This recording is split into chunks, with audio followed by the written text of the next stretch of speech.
Hello friends, இன்றைக்கி நம்ம பார்க்க போகிற ரெசிபி சன்னா மசாலா. ஒரு ஹெல்த்தியான டேஸ்டியான ஒரு டிஷ். வாங்க அதை எப்படி செய்கிறதுன்னு பார்ப்போம். ஃபஸ்ட்டு 1 கப்பு கொண்டக்கடலை, அதை நான் நைட்டே ஊற வச்சு காலையில் முதல்ல அதை நம்ம வேக வச்சுக்கிறோம். அதில் 1 ஸ்பூன் உப்பு போட்டு குக்கரில் ஒரு 4 விசிலுக்கு வச்சு எடுத்துக்கோங்க. பாருங்கள், 4 விசில் வந்துருச்சு. குக்கரையும் ஓப்பன் பண்ணுறேன். எப்படி வெந்திருக்கு பாருங்கள். இந்தளவு நம்ம கை வச்சு இப்படி நசுக்குனா நல்லா அது மசியணும். இப்போ இது கரெக்டான பதத்தில் வெந்திருக்கு. இப்போ வாங்க நம்ம சன்னா மசாலா எப்படி செய்கிறதுன்னு பார்ப்போம். கடாயில் ஒரு 2 டேபிள் ஸ்பூன் எண்ணெய் விட்டுக்கோங்க. நான் தேங்காய் எண்ணெய் விட்டுருக்கேன். அதில் 2 துண்டு பட்டை, கொஞ்சம் கல்பாசி, 2 துண்டு ஸ்டார் அனீஸ், 2 கிராம்பு, 2 ஏலக்காய் இது போட்டு நல்லா வதக்கிக்கோங்க. இப்போது நான் 2 பெரிய வெங்காயம் ரொம்ப பொடியாக கட் பண்ணி இப்போ நான் சேர்த்துருக்கேன். இதை ஒரு 2 நிமிஷம் நல்லா வதக்கிக்கோங்க. இந்த அளவு அது வதங்கணும். இப்போ நான் 1.5 டேபிள் ஸ்பூன் இஞ்சி பூண்டு விழுது சேர்த்துக்கிறேன். அதையும் பச்சை வாசனை போக நல்லா வதக்கிக்கோங்க.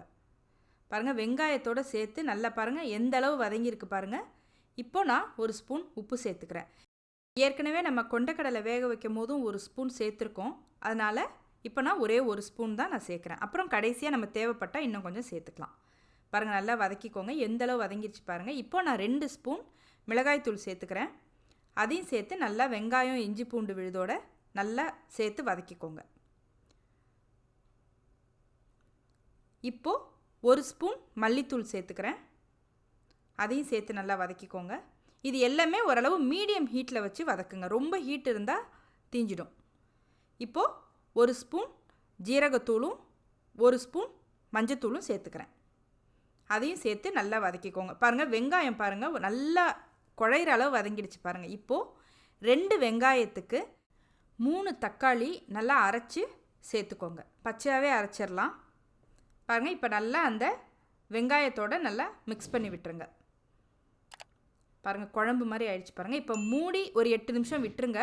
நல்லா தக்காளி வதங்கி எண்ணெய் கக்கிட்டு வரும். பாருங்கள் எப்படி வந்துருச்சு பாருங்கள். இந்த ஸ்டேஜ் வரைக்கும் நம்ம கண்டிப்பாக வெயிட் பண்ணியே ஆகணும், இல்லைனா தக்காளியோட பச்சை வாடை வரும். இப்போது கொண்டக்கடலை வேக வச்ச தண்ணி அதை நான் இதில் சேர்த்துக்கிறேன். அதையும் போட்டு நல்லா மிக்ஸ் பண்ணி விட்டுக்கோங்க. கொண்டக்கடலையை தனியாக எடுத்து வச்சுருங்க. வெந்த கொண்டக்கடலையை அந்த தண்ணி இப்போது வெந்த கொண்டக்கடலையை நான் சேர்த்துக்கிறேன். நல்லா கிரேவியோட நல்லா மிக்ஸ் பண்ணி விட்டுருங்க. பாருங்கள், நல்லா மிக்ஸ் ஆகிடுச்சு. இப்போது நான் ஒரு 1.5 ஸ்பூன் கரம் மசாலா தூள் சேர்த்துக்கிறேன். அதையும் சேர்த்து நல்லா மிக்ஸ் பண்ணி விட்டுருங்க. இப்போது மூடி ஒரு 5 நிமிஷம் அப்படியே விட்டுருங்க. பாருங்கள், நல்லா கிரேவியும் கொண்டக்கடலையும் மிக்ஸ் ஆகிடுச்சு. இப்போது ஒரு சின்ன கரண்டி போட்டு கொஞ்சம் மேஷ் பண்ணி விட்டுருங்க திக்னஸ்க்காக. இப்போது ஒரு 1/2 கப் தண்ணி சேர்த்துக்கோங்க. இப்போது உப்பு செக் பண்ணிவிட்டு ஒரு 1/2 ஸ்பூன் உப்பு சேர்த்து மூடி வச்சுடுங்க. இது ஒரு 5 நிமிஷம் விட்டுருங்க. பாருங்கள், எல்லாம் ஒன்று சேர்ந்து நல்லா கொதித்து வந்துருச்சு. அவ்வளோதாங்க, உங்கள் சன்னா மசாலா ரெடி. இறக்குறதுக்கு முன்னாடி ஒரு 1/4 கப் திக்கான பால் சேர்த்து இறக்க வேண்டியது தான். உங்கள் டேஸ்டியான சன்னா மசாலா ரெடி. இதை நீங்களும் வீட்டில் செஞ்சு பாருங்கள், உங்களுக்கும் ரொம்ப பிடிக்கும். இந்த வீடியோ பிடிச்சிருந்ததுன்னா லைக் பண்ணுங்கள், ஷேர் பண்ணுங்கள், கமெண்ட் பண்ணுங்கள்.